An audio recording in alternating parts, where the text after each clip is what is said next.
আসসালামু আলাইকুম। আশা করি আপনারা সবাই ভালো আছেন। ভালো থাকাটাই স্বাভাবিক। কারণ বাংলাদেশ এখন স্বৈরাচার মুক্ত। একজন ফ্যাসিস্ট মুক্ত বাংলাদেশ। তো আজকেও চলে আসছি একটা ভিডিও নিয়ে। বরাবরের মতোই একটা নেগেটিভ ব্যাপার নিয়ে আসলে আজকে আমি কথা বলব। আমার বিভিন্ন ভিডিওর মাধ্যমে আপনারা অলরেডি জেনে গিয়েছেন আমি জার্মানিতে থাকি। একেবারে বাংলা ভাষায় বলতে গেলে আমি একজন জার্মান প্রবাসী। তো জার্মানির বিভিন্ন ডিসঅ্যাডভান্টেজ, অ্যাডভান্টেজ নিয়ে আমি কথা বলি। বেশিরভাগ সময়ই আমি ডিসঅ্যাডভান্টেজটাকে মোটামুটি পয়েন্ট আউট করার চেষ্টা করি। প্রথমেই এই ভিডিওতে বলে নেই, যারা আসলে মানসিকভাবে দুর্বল অথবা এই ভিডিওটা আপনাকে মানসিকভাবে দুর্বল করে তুলতে পারে, তাহলে আপনার আর আগে বাড়ানোর দরকার নেই। মানে আপনার আর ভিডিওটা দেখার দরকার নেই। কারণ এই ভিডিওতে আমি কিছু স্পর্শকাতর ব্যাপার নিয়ে কথা বলবো। আপনি যদি একজন মেয়ে হয়ে থাকেন, তাহলে কেন আপনাকে একজন জার্মান প্রবাসী ছেলেকে বিয়ে করা উচিত নয়? বিয়ে করার সিদ্ধান্ত সম্পূর্ণ আপনার নিজের উপরে। তারপরেও আমি কিছু পয়েন্ট আপনাকে ধরিয়ে দিতে চাই, যেই সব কারণে আপনার একজন জার্মান ছেলে না, জার্মানি প্রবাসী বাংলাদেশি ছেলেকে বিয়ে করা উচিত নয়। প্রথমে আসি, আমাদের বাংলাদেশ থেকে অনেক ছেলে জার্মানিতে আসে শর্টকাট বড়লোক হওয়ার জন্য। চিন্তা করে আমি জার্মানিতে যাব, কারি টাকা ইনকাম করব। সত্যি কথা বলতে, বাংলাদেশ থেকে যেই ছেলেটা জার্মানির উদ্দেশ্যে রওনা দিয়েছে, তার শিক্ষাগত যোগ্যতা হয়তো অনার্স পাস অথবা মাস্টার্স পাস। হয়তো সে এখানে এসে মাস্টার্স করতে আসছে, অথবা তার সেকেন্ড মাস্টার্সটা সে পার্সিউ করতে আসছে। এর মধ্যে বেশিরভাগ চিন্তা করে যে আমি খুব দ্রুত বড়লোক হয়ে যাব। কিন্তু জার্মানির ব্যাপারে এই আঙ্গুল ফুলে বড়লোক হওয়া এতটা সহজ নয়। জার্মানি প্রত্যেকটা কাজ হয় একটা সিস্টেমের উপরে নির্ভর করে। সিস্টেম এখানে এমন ভাবে ডেভেলপ করা হয়েছে, কেউ ইচ্ছা করলেই আঙ্গুল ফুলে কলা গাছ হইতে পারবে না। এবং প্রক্ষান্তরে এটাও সত্য, কেউ কলা গাছের মতো যদি একবার কাইটা দেয়, ধাস করে পড়েও যাবে না। তো আপনাকে যেই ব্যক্তিটা মোটামুটি একটা আশ্বাস দিচ্ছে যে আমি জার্মানিতে যাওয়ার পরে 2 বছরের মধ্যে বড়লোক হয়ে যাব এবং আমি তোমাকে বড়লোক হয়ে তারপর বিয়ে করব, আমি আপনাকে হল অফ করে বলতে পারছি, ওই ব্যক্তিটা আপনার সাথে মিথ্যা কথা বলছে এবং আপনাকে মিথ্যা আশ্বাস দিচ্ছে। আপনি হয়তো দেখতে পারেন, যার হয়তো একটা বাটন ফোন কেনার ক্ষমতা নাই নিজের টাকায়, সে জার্মানিতে যে মোটামুটি 1 মাসের ভিতরেই সে একটা আইফোন কিনে ফেলছে মোটামুটি 1,20,000 টাকার মতো। তখন আপনি মনে করতে পারেন, না, জার্মানিতে যে বড়লোক হওয়া খুব সহজ। সত্যি কথা বলতে, এই জার্মানিতে যারা খুব ন্যূনতম কাজ করে, মানে একেবারে মিনি জব করে, তাদের পক্ষেও 3-4 মাসে মোটামুটি টাকা জমিয়ে একটা আইফোন কেনা সম্ভব। জার্মানিতে যেই মানুষটাই থাকে না কেন, তার বাইং পাওয়ার বাড়ে, কিন্তু সে এরকম হয়ে যায় না সে খুব বেশি বড়লোক হয়ে যায়। তো এই যে যেই ভাইটা আপনাকে শর্টকাট বড়লোকের স্বপ্ন দেখাচ্ছে, সে আপনাকে সত্যি কথা বলছি একটা মিথ্যা কথা বলতেছে। যেই ভাইটা মোটামুটি এই যে বড়লোক হওয়ার স্বপ্ন দেখছে, সে যখন জার্মানিতে চলে আসে, সে নিজে উপলব্ধি করতে পারে যে জার্মানিতে খুব ইজিলি শর্টকাট বড়লোক হওয়া যায় না। তো তার যে একটা উদ্দেশ্য যে শর্টকাট বড়লোক হওয়ার, সেটা সে করতে না পেরে সে এই বড়লোক হওয়ার ট্যাগটা নিজের শরীরে লাগায় এবং মোটামুটি অনেককে শো অফ করতে থাকে, দেখো আমি মোটামুটি খুব ভালো চলতেছি, অ্যাডিডাসের গেঞ্জি পরতেছি, নাইকের আন্ডারওয়্যার পরতেছি এবং একটা আইফোন চালাই, আমি তো খুব বড় লোক। তো আমি যেহেতু বড় লোক, তো আমি তোমাকে বিয়ে করতেই পারি। তুমি হয়তো বড় লোকের আদরের দুলালি, তাই তুমিও বড় লোক আমিও বড় লোক, খুব ইজিলি আমরা বিয়ে করে ফেলতে পারি। এই ধরনের মিথ্যা ট্যাগ আপনাকে পথভ্রষ্ট করতে পারে। একান্তই যার একটা পূর্ব কমিটমেন্ট থাকে না বা রিলেশন থাকে না, তার ক্ষেত্রে কি হয়, সে কিভাবে মোটামুটি একটা বাংলাদেশি মেয়েকে অথবা একটা বাংলাদেশি মেয়ের পরিবারকে কিভাবে বোকা বানায়। তো একটা ছেলে যেহেতু জার্মানিতে চলে এসেছে এবং তার কিছু বাইং ক্যাপাবিলিটির কারণে অনেকেই মোটামুটি সোশ্যাল মিডিয়ার মাধ্যমে তার বিভিন্ন ধরনের ছবি দেখে মোটামুটি সে বুঝতে পারে ছেলেটা মোটামুটি বড়লোক অথবা ছেলেটা অনেক টাকাওয়ালা, পয়সাওয়ালা। তো এই যে ট্যাগ, সেই ট্যাগটা লাগিয়ে সে চিন্তা করে ভালো একটা বিয়ে করার জন্য। আমি অনেককে দেখেছি এই জার্মানিতে এসে দ্রুতই খুব বিয়ে করতে যায়, মানে বিয়ের কার্যক্রমটা 1 বছরের মধ্যে করে ফেলতে পারে। তো আমি অনেককেই জিজ্ঞেস করেছি, এই যে তুমি বিয়ে করার রেস নেমেছ, এইটার উদ্দেশ্যটা কি? তুমি তো বাংলাদেশে থাকা অবস্থায় বিয়েটা করতে পারতা, এইখানে এসে কেন তুমি বিয়ে করছো? তখন সে আমাকে খুব অকপটে, মানে খুব মজার ছলে সে তার সত্যি কথাটা বলে দেয় এইভাবে যে, ভাই আমি জার্মানিতে এসেছি ভালো একটা পরিবারে বিয়ে করার জন্য অথবা একটা টাকা পয়সাওয়ালা পরিবারে বিয়ে করার জন্য। কারণ আমার বাংলাদেশে যে স্ট্যাটাস, সেই স্ট্যাটাস অনুযায়ী আমি হয়তো খুব ধনীর দুলালি একটা মেয়েকে বিয়ে করতে পারবো না, বা এমন একটা ফ্যামিলিকে আমি ম্যানেজ করতে পারবো না যাদেরকে আমি এক্সপেক্ট করতেছি। আমি অনেককে দেখেছি, সে হয়তো প্রচন্ড মোটা, চোখে একটা বড় বড় 2টা সানগ্লাস, হেভি পাওয়ারের সানগ্লাস, তার বাংলাদেশের অর্থনৈতিক অবস্থা খুব ভালো না, কিন্তু জার্মানিতে এসে সে চিন্তা করে আমি একটা হেভি সুন্দরী প্রিন্সেস ডায়নার মতো মোটামুটি নোরা ফাতিয়ার কাটিং টাইপের একটা মেয়ে বিয়ে করব, তার বাবার থাকবে অতিরিক্ত টাকা এবং সে হইতে হবে বাবা মার একমাত্র সন্তান। মানে এইখানে আসার পর তাদের এক্সপেকটেশনটা এতটা বেড়ে যায়। এবং সত্যি কথা বলতে এই ধরনের লোভী কিছু ছেলের পাল্লায় আমাদের বাংলাদেশের সহজ সরল ধনী পরিবারের সুন্দরী মেয়েটা মোটামুটি পটে যায় অথবা তার ফ্যামিলিটা পটে যায়। আমি আপনাকে বলছি, এই বিয়ে শাদীর ক্ষেত্রে যখন আপনারা একজন জার্মান প্রবাসী বাংলাদেশিকে চুজ করবেন, তখন অতিরিক্ত সাবধানতা অবলম্বন করবেন। একটা ছেলের সোশ্যাল মিডিয়া ঘেটেই আপনি তাকে বিচার করতে যাবেন না। তার ফ্যামিলির সাথে কথা বলেন, তাদের ফ্যামিলি হিস্ট্রি জানেন, তারপরে আপনারা রাজি হন আপনার মেয়েকে সেই ছেলের হাতে তুলে দিবেন কি দিবেন না। আমি এখন যে পয়েন্টটা নিয়ে কথা বলবো সেটা হলো একটা স্পর্শকাতর পয়েন্ট। আপনারা এই পয়েন্টের মধ্যে রেসিজম খুঁজে পাওয়ার চেষ্টা করবেন না, কারণ এটাই বাস্তবতা। আপনি একটা চিন্তা করেন, আমরা যারা বাংলাদেশ থেকে আসি তারা হয়তো আমাদের ভাষায় আমরা কেউ কেউ ফর্সা, কেউ কেউ বাদামি কালারের, কেউ কেউ শ্যামবর্ণের, কেউ কেউ কৃষ্ণবর্ণের। এটাই আমাদের ভৌগোলিক কারণে এই ধরনের কালারগুলোই আমরা বিলং করি। তো আমাদের বাংলাদেশের ছেলের চোখে একটা মেয়ে সুন্দর, ওই যে ফর্সা টাইপের বললাম, ওই লেভেলটাই বেশি।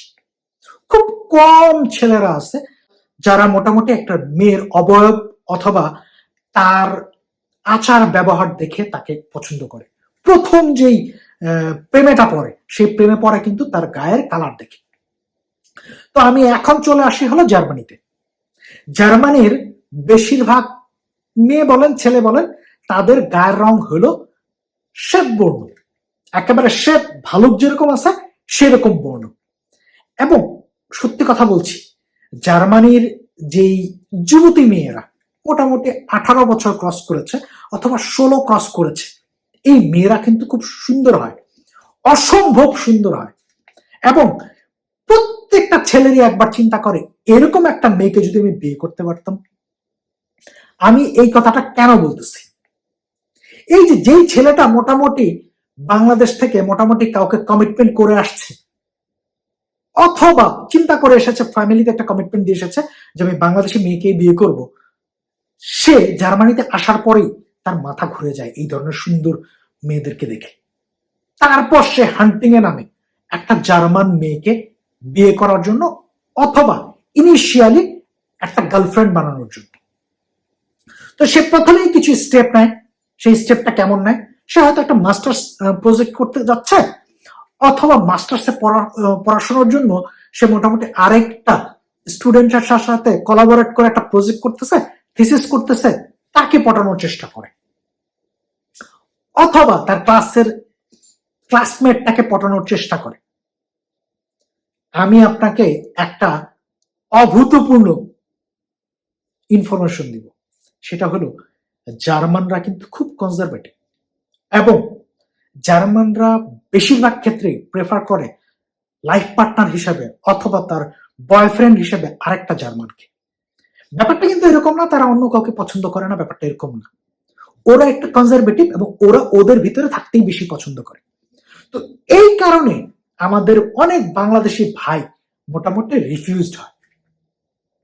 তো সে রিফিউজড হয়ে যাওয়ার পর সে মোটামুটি আরেক নেশায় সে মত্ত হয়ে যায়। সেটা হলো, ওকে ফাইন, জার্মানরা যেহেতু একটা কনজারভেটিভ, আমি শুনেছি স্প্যানিশ, ফ্রেঞ্চ, রোমানিয়া বা আরো অন্যান্য যে ইউরোপিয়ান দেশের মানুষ আছে তারা কিন্তু এতটা কনজারভেটিভ না। আমি হয়তো তাদের একজনকে পছন্দ করার চেষ্টা করব, তাকে প্রথমে আমি গার্লফ্রেন্ড বানাবো, তারপরে হয়তো একটা টাইমিং পিরিয়ড পরে তাকে আমি বিয়ে করে আপন একটা বউ বানায় ফেলবো। এই ধরনের মোটামুটি একটা মিশনে নেমে যায়। সত্যি কথা বলতে আমাদের যে কালচার, আমাদের যে ফুড হ্যাবিট, আমাদের যে ওয়ে অফ টকিং, আমাদের যে ওয়ে অফ সেলিব্রেশন, এইসব কিছু কারণে আমাদের বেশিরভাগ বাংলাদেশি ছেলেরাই জার্মান অথবা অন্যান্য ইউরোপিয়ান মেয়েদেরকে গার্লফ্রেন্ড বানাতে পারে না, এমনকি সে কথাও বলতে পারে না। আমি অনেকের সাথে কথা বলেছি যারা জার্মানিতে থাকে 5 থেকে 6 বছর। এই 5-6 বছরের ভিতরে সে কোনো জার্মান মেয়ের সাথে কথাই বলতে পারে নাই, সে সাহসই পায়নি। তো এই সাহস না পাওয়ার ফলে সে আর কোনো জার্মান মেয়েকে পটাইতে পারে না, অথবা অন্য ইউরোপিয়ান একটা মেয়েকে পটাইতে পারে না। সে মোটামুটি স্যারেন্ডার করে ফেলে। এই স্যারেন্ডার করার পরেই কিন্তু মোটামুটি একটা বাংলাদেশি ছেলে, জার্মান প্রবাসী, একটা মিশনা নামে বাংলাদেশি মেয়েকে বিয়ে করার জন্য। হ্যাঁ, মানুষের ভালো লাগা থাকতেই পারে, প্রেমে মানুষ পড়তেই পারে, কিন্তু একটা মানুষের লয়াল হওয়া উচিত। আপনি মেয়ে হয়ে যদি এরকম একটা জার্মান প্রবাসী বাংলাদেশিকে বিয়ে করতে চান, আপনি এই জিনিসটা ভেবেই নিতে পারেন সে আগে অন্য কোনো মেয়ের সাথে অথবা জার্মান একটা মেয়ের সাথে সে ট্রাই করেছে। আমি অন্য কিছুর ব্যাপারে ট্রাই বলছি না, মানে একটা রিলেশনে যাওয়ার চেষ্টা করেছে। আপনি কোনোভাবেই ভেবে নিবেন না যে সে সাধু সাধ্বী অথবা মক্কার হুজুর, সে এই ধরনের ট্রাই করে নিয়েছে। আপনি যদি মেনে নিতে পারেন, ওকে ফাইন, আপনি তাকে বিয়ে করতে পারেন। কিন্তু কেউ যদি আপনাকে স্টেটমেন্ট দেয় যে না, আমি কোনো মেয়ের দিকে কোনোদিন তাকাই নাই বা আমি কোনো ট্রাই করি নাই, আমি আপনাকে গ্যারান্টি দিয়ে বলছি সে আপনার সাথে অসত্য কথা বলছে আপনাকে বিয়ে করার জন্য। এখন চলে আসি, আপনি কিভাবে বুঝবেন একটা জার্মান প্রবাসী ছেলে ফাইন্যান্সিয়ালি সলভেন্ট কি না। একটা ছেলে যদি এখানে মাস্টার্স করতে আসে, তার মিনিমাম 2 বছর লাগবে, ম্যাক্সিমাম তো অনেক বছর লাগতে পারে, কিন্তু একেবারে যদি ধরে নেই 3 বছর তার মাস্টার্স করতে লাগবে। 3 বছর শেষ করার পরে সে হয়তো 6 মাসের ভিতরে একটা চাকরি পেয়ে গেছে। এখানে 3.5 বছর চলে গিয়েছে। তো চাকরি পাওয়াই যে মোটামুটি শেষ, ব্যাপারটা কিন্তু এরকম না।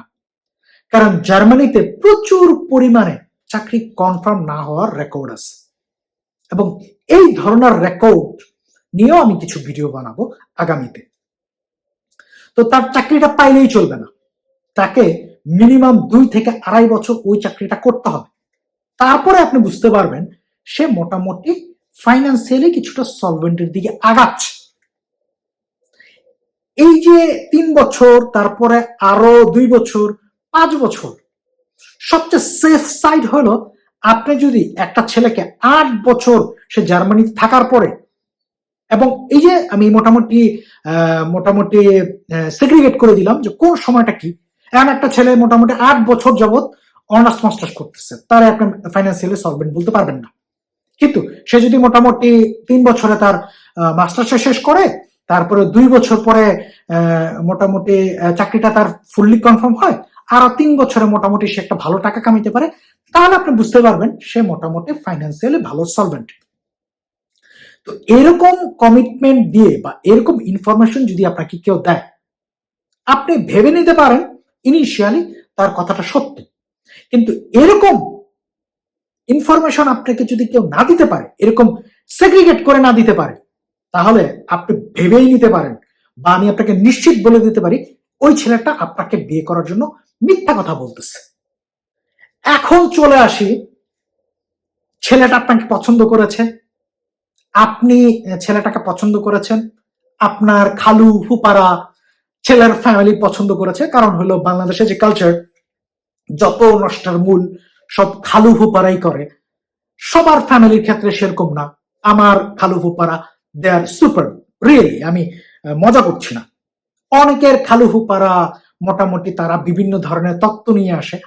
তাদের মোটামুটি অ্যাটাচড হওয়ার পর আপনি যদি ছেলেটাকে বিয়ে করতে যান, তাহলে আপনাকে একটা জিনিস মাথায় রাখতে হবে, আপনি জার্মান প্রবাসী একটা ছেলেকে বিয়ে করলেই পরের দিন আপনি নৌকা নিয়ে জার্মানিতে চলে আসবেন, এটা হবে না। জার্মানিতে আসার জন্য একটা প্রসেস লাগে। এই প্রসেসটা কিরকম? আপনার বিয়ে হয়েছে, বিয়ে হওয়ার পর ডকুমেন্টেশনের যে কাজগুলো আছে সেই জিনিসগুলো মোটামুটি ঠিক করে ফেলতে হবে।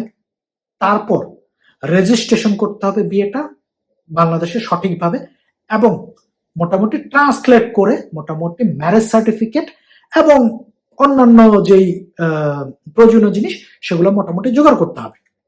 তারপর যেটা করতে পারবে সেটা হলো যে আপনার জন্য ওই যে ভাইটা, সে ভাইটা অ্যাপ্লাই করতে পারবে। কিভাবে অ্যাপ্লাই করতে পারবে? ডিরেক্ট কিন্তু কোনো অ্যাপ্লাই না। সে মোটামুটি আউসল্যান্ডার বেহোর্ডে যাবে, যে বলবে যে আমি একটা নতুন বউ বিয়ে করছি, আমি আমার বউকে এখানে আনতে চাই, কারণ আমি মানসিকভাবে বিকারগ্রস্ত হয়ে যাচ্ছি, আমি ঘুমাইলে চোখে দেখি না, খাইলে হয়তো খাইতে ইচ্ছা করে না, এরকম আমার বিভিন্ন ধরনের প্রবলেম আছে, আমি আমার বউকে আনতে চাই। তখন তারা বলবে হ্যাঁ তুমি তো মোটামুটি জার্মানিতে প্রচুর পরিমাণে ট্যাক্স পে করতেছো, মোটামুটি তোমার ফাইন্যান্সিয়ালি তুমি সলভেন্ট, তুমি ইজিলি তোমার বউরে নিয়ে আসতে পারবা। তো কি করতে হবে? তোমার বউকে জার্মানিতে অ্যাপ্লাই করতে হবে। সেই ধরনের অ্যাপ্লাই সিস্টেম আমাদের এখনকার যে টাইম বিং, এই টাইমের অনুযায়ী মোটামুটি 2 থেকে 3 বছর লেগে যায়। আপনি একটা জার্মান ছেলেকে বিয়ে করার পরে আপনার অবশ্যই চিন্তা করতে হবে আমি বাংলাদেশে আরো 2 থেকে 3 বছর আমাকে ওয়েট করতে হবে ওই ছেলেটার কাছে যাওয়ার জন্য। কোন ছেলে যদি আপনাকে বলে তুমি আজকে বিয়ে করার পরে কালকেই তোমাকে মোটামুটি হাসিনার মতো হেলিকপ্টার দিয়ে নিয়ে আসবো, আমি আপনাকে বলছি সে আপনাকে মিথ্যা কথা বলছে। এটা সম্ভব না। একেবারে মিনিমামও যদি লাগে তাহলে আপনার 1 বছর লাগবে আপনার জার্মানিতে আসার জন্য। আর একটা পয়েন্ট না বললেই নয়, জার্মানির যে মাইগ্রেশন সিস্টেম একটু অন্যরকম আমেরিকা কানাডার থেকে। আমেরিকা অথবা কানাডাতে যেরকম আমি শুনেছি, এক্সাক্ট রিয়েলিটিটা আমি জানি না, কেউ যদি মোটামুটি একটা গ্রিন কার্ড হোল্ডার হয় তারপর গোষ্ঠী সহ মোটামুটি তাড়াতাড়ি নিয়ে যেতে পারে। জার্মানির ক্ষেত্রে কিন্তু এরকম না। জার্মানিতে ফ্যামিলি মানে আপন বউ আর আপন বাচ্চা কাচ্চা, বাবা মা ফ্যামিলিতে না। কেউ যদি চিন্তা করেন যে আমি একটা জার্মান প্রবাসীকে ছেলেকে বিয়ে করব, বিয়ে করার পর কিছুদিন পরে আমার ছোট ভাইটাকে নিয়ে যাব, কারণ সে আমার ছোট ভাই, আমার বাপ মাকে নিয়ে যাব, এটা কোয়াইট ইম্পসিবল। এই ধরনের কোন সিস্টেমই আপনি আপনার ফ্যামিলিকে জার্মানিতে নিয়ে আসতে পারবেন না। পারবেন, স্বল্প সময়ের জন্য পারবেন, তারপরেও অনেক ধরনের অবস্টাকেল আছে। যদি কোনো ছেলে, আপনার কোনো ছোট ভাই মোটামুটি ইয়ং থাকে, তাকে ভিসা দেওয়ার পসিবিলিটি খুব কম। ইদানিং আমরা দেখতে পাচ্ছি, এমনকি আমার বাবাও মোটামুটি জার্মানিতে এসেছে 3 মাস থেকে, তারপর সে চলে গিয়েছে, মানে সে আমাদেরকে ঘুরতে এসেছে, ভিজিট করতে এসেছে। এইটা পসিবল। কিন্তু যদি জার্মান অথরিটি ঘুণাক্ষরেও বুঝতে পারে যে আপনি আপনার বাবা মাকে নিয়ে আসতে চাচ্ছেন এই ধরনের 3 মাস 4 মাসের ভিসায়, তারপরে আপনি আর আপনার বাবাকে ফেরত পাঠাবেন না, তারা যদি এরকম কোনো ইন্টেনশন বুঝতে পারে, তাহলে আপনার বাবা মাকে কোনোদিন তারা ভিসা দিবে না। এমন অনেক ক্ষেত্রে হয়েছে, আমি দেখেছি যে কোনো ভাইয়ের পাসপোর্ট আছে, জার্মান পাসপোর্ট আছে, সবকিছু আছে, এখানে চাকরি বাকরি সবকিছু আছে, কিন্তু তার মাকে সে একবার এখানে নিয়ে আসতে পারছে না। কেন? কারণ ভিসা অফিসার বলেছে, আমাদের সন্দেহ হচ্ছে তুমি যদি তোমার মাকে এখানে নিয়ে আসো তাহলে তোমার মা আর ফেরত যাবে না।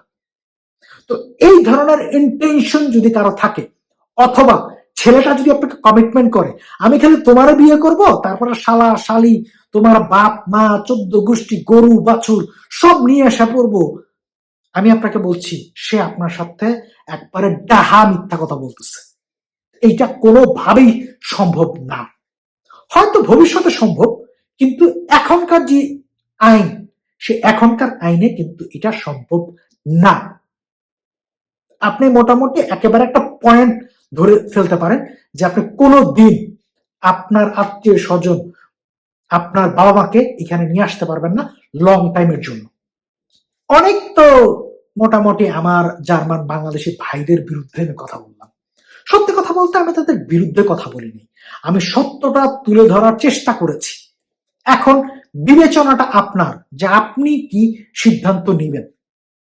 তো লাস্ট বাট নট লিস্ট আমি শুধু খালি এইটুকু বলতে চাই, কোন আপুরা যদি জার্মানি থেকে আপনাকে প্রপোজ করে যে ভাই তুমি চলে আসো, বা আমি তোমাকে বাংলাদেশে যে বিয়ে করব, তারপরে তোমাকে আমি জার্মানিতে নিয়ে আসবো, ভাইরা মোটামুটি কম্বল পেঁচায় রেডি হয়ে থাকেন।